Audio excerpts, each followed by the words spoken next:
माता के 51 शक्तिपीठों में से एक कामाख्या शक्तिपीठ बहुत ही प्रसिद्ध और चमत्कारी मंदिर है। कामाख्या देवी का मंदिर अघोरियों और तांत्रिकों का गढ़ माना जाता है। असम की राजधानी दिसपुर से करीब 7 किलोमीटर दूर स्थित ये शक्तिपीठ नीलांचल पर्वत से 10 किलोमीटर दूर है। कामाख्या मंदिर सभी शक्तिपीठों का महापीठ माना जाता है।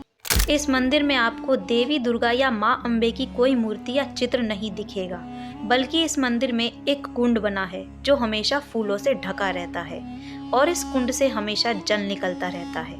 चमत्कारों से भरे इस मंदिर में देवी की योनि की पूजा की जाती है और योनि भाग के यहाँ होने से माता यहाँ रजस्वला भी होती हैं। हर साल यहाँ अम्बुबाची मेला लगाया जाता है। मेले के दौरान यहाँ पास ही में स्थित ब्रह्मपुत्र का पानी 3 दिन के लिए लाल हो जाता है। पानी का ये लाल रंग कामाख्या देवी के मासिक धर्म के कारण होता है। फिर 3 दिन बाद दर्शन के लिए यहाँ भक्तों की भीड़ मंदिर में उमड़ पड़ती है। मंदिर में प्रसाद के रूप में लाल रंग का गीला कपड़ा दिया जाता है। कहा जाता है कि जब माँ को 3 दिन का रजस्वला होता है तो सफ़ेद रंग का कपड़ा मंदिर के अंदर बिछा दिया जाता है। 3 दिन बाद जब मंदिर के दरवाजे खोले जाते हैं तब वो वस्त्र माता के रज से लाल रंग से भीगा होता है। इस कपड़े को अम्बुबाची वस्त्र कहा जाता है। इसे ही भक्तों को प्रसाद के रूप में दिया जाता है। काली और त्रिपुर सुंदरी देवी के बाद कामाख्या माता तांत्रिकों की सबसे महत्वपूर्ण देवी है। कामाख्या देवी की पूजा भगवान शिव के नववधू के रूप में की जाती है, जो कि मुक्ति को स्वीकार करती हैं और सभी इच्छाएं पूरी करती हैं। मंदिर परिसर में जो भी भक्त अपनी मुराद लेकर आता है उसकी हर मुराद पूरी होती है। इस मंदिर के साथ लगे एक मंदिर में आपको माँ की मूर्ति विराजित मिलेगी, जिसे कामदेव मंदिर कहा जाता है। माना जाता है कि यहाँ के तांत्रिक बुरी शक्तियों को दूर करने में भी समर्थ होते हैं, हालांकि वो अपनी शक्तियों का इस्तेमाल काफी सोच समझ कर करते हैं। कामाख्या के तांत्रिक और साधु चमत्कार करने में सक्षम होते हैं। कई लोग विवाह, बच्चे, धन और दूसरी इच्छाओं की पूर्ति के लिए कामाख्या की तीर्थ यात्रा पर जाते हैं। कामाख्या मंदिर 3 हिस्सों में बना हुआ है। पहला हिस्सा सबसे बड़ा है, इसमें हर व्यक्ति को नहीं जाने दिया जाता। वहीं दूसरे हिस्से में माता के दर्शन होते हैं, जहाँ एक पत्थर से हर वक्त पानी निकलता रहता है। माना जाता है कि महीने के 3 दिन माता को रजस्वला होता है। इन 3 दिनों तक मंदिर के पट बंद रहते हैं। 3 दिन बाद दोबारा बड़े ही धूमधाम से मंदिर के पट खोले जाते हैं। इस जगह को तंत्र साधना के लिए सबसे महत्वपूर्ण माना गया है। यहाँ पर साधु और अघोरियों का तांता लगा रहता है। यहाँ पर काला जादू भी किया जाता है। अगर कोई व्यक्ति काला जादू से पीड़ित है तो वो यहाँ आकर इस समस्या से निजात भी पा सकता है।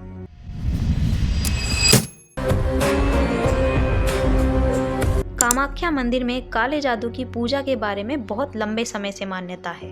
इस मंदिर में काला जादू करने जैसी तांत्रिक क्रियाओं को अंजाम नहीं दिया जाता है। यहाँ केवल लोग काले जादू से छुटकारा पाने या उतरवाने के लिए ही आते हैं। हैरान कर देने वाली बात तो ये है कि 21वीं सदी में भी लोग काले जादू की समस्याओं से पीड़ित हैं। लोग ठीक होने के विश्वास और पूरी आस्था के साथ यहाँ आते हैं।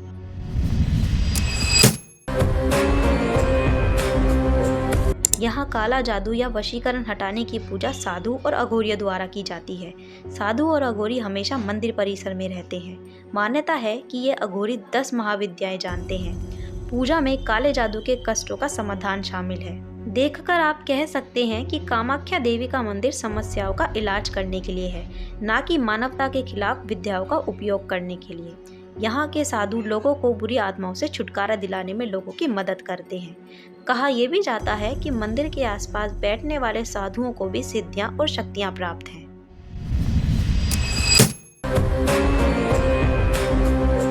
कामाख्या देवी मंदिर में होने वाले अनुष्ठानों का महत्वपूर्ण हिस्सा है पशु बलि। यहाँ मान्यता है कि कामाख्या देवी को प्रसन्न करना है तो बकरे और भैंसे की बलि देनी होगी, लेकिन किसी भी मादा जानवर की बलि यहाँ नहीं दी जाती है।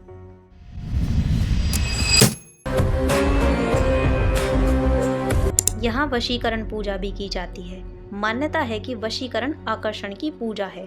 मूल रूप से पूजा एक सही इच्छा के साथ ही की जाती है। इस पूजा का मुख्य उद्देश्य होता है कि पति पत्नी का रिश्ता बचा रहे। कामाख्या में वशीकरण 2 लोगों के विचारों को एक जैसा बनाना है और उन्हें मानसिक रूप से सहज बनाने के उद्देश्य से ही वशीकरण की ये पूजा की जाती है, ताकि दंपति एक बेहतर जीवन व्यतीत कर सकें। इस पूजा और हवन में कुल 4 से 5 घंटे का समय लगता है। काला जादू दूर करने के बाद भक्त ऐसी चीजें घर पर ले जा सकते हैं, जैसे काम्या सिंदूर, प्रसाद के साथ पूजा टोकरी, नकारात्मक ऊर्जा से सुरक्षा के लिए एक ताबीज और पूजा के दौरान रखा जाने वाला रुद्राक्ष।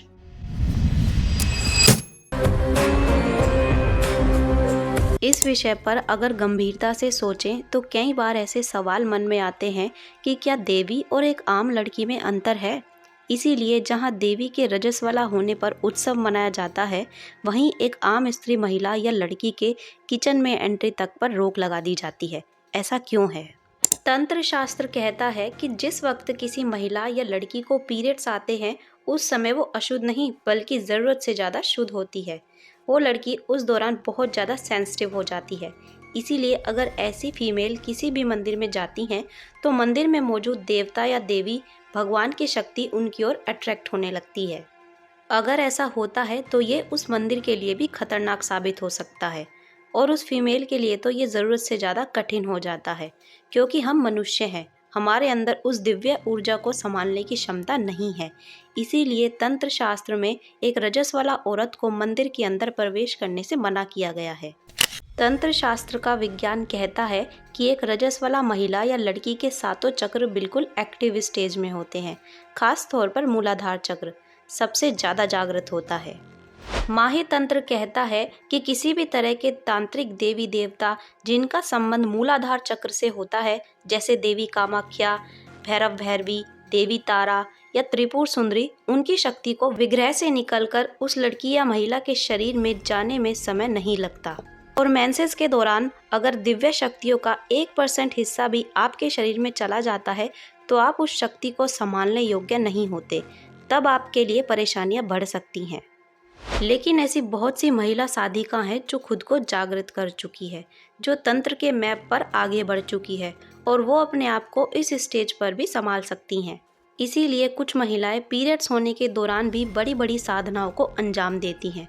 बल्कि आपको ये जानकर हैरानी होगी कि तंत्र शास्त्र में कुछ साधनाएं सिर्फ उसी वक्त की जा सकती हैं, पर देवी के गर्भगृह में ऐसी साधिकाएं भी काम नहीं करती, क्योंकि देवी और देवता की एनर्जी और हमारी एनर्जी में काफ़ी अंतर होता है। आपने सुना होगा कि अंबुबाची मेले के दौरान देवी कामाख्या के द्वार 3 दिन के लिए बंद हो जाते हैं। यानी कि जब देवी रजस्वला होती है तब देवी भी अपने भक्तों से नहीं मिलती। देवी आराम करती है, चैन से खुद अकेले में वक्त बिताती है। बिल्कुल ऐसे ही साउथ के कुछ मंदिरों में जब देवी के रजस्वला होने का वक्त आता है तब उन्हें भगवान शिव से भी अलग कर दिया जाता है। इन सब का यही आशय है कि देवी को भी आराम की ज़रूरत होती है और एक आम लड़की को भी पीरियड्स के दौरान आराम की ज़रूरत होती है, क्योंकि वो मेंटली और फिजिकली काफ़ी सेंसिटिव होती है। इसका शुद्ध और अशुद्ध होने से कोई मतलब नहीं है। और ज़्यादा गहराई से समझने की कोशिश की जाए तो सभी आगम शास्त्र और तंत्र शास्त्र के अनुसार पीरियड्स के दौरान फीमेल की बॉडी की वायु ऊपर से नीचे की ओर बहती है। अगर ऐसा होता है तो मूलाधार चक्र अपनी नॉर्मल स्टेज से 10 गुना ज़्यादा एक्टिव हो जाता है।